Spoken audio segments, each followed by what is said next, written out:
I am utilizing the Bit Integrations plugin to establish a connection between these two platforms. Let's go to Bit Integration Dashboard. Create integration. Select Avada Forms as a trigger. Click on the Fetch button and go to your form page to submit it and fetch the Avada Forms.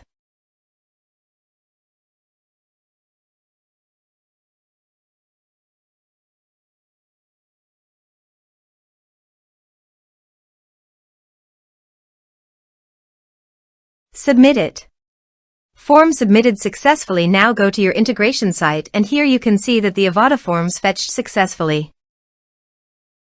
Change the data types of the email and phone number.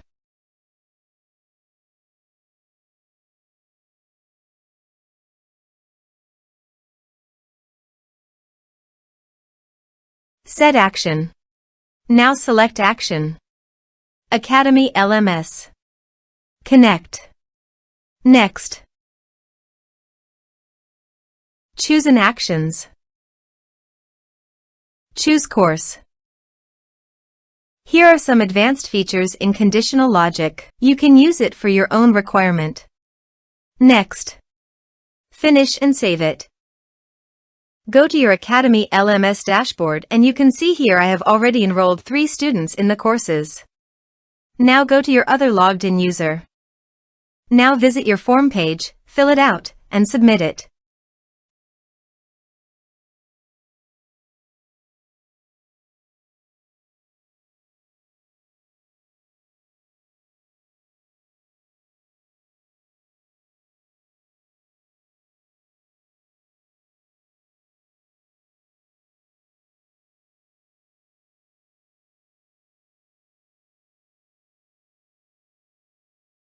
Form submitted successfully.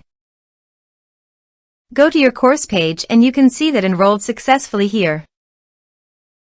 Now go to your Academy LMS dashboard. And you can see that another student added to the enrolled course. Go to Student.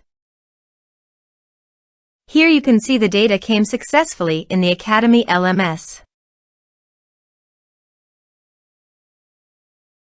Thanks for watching.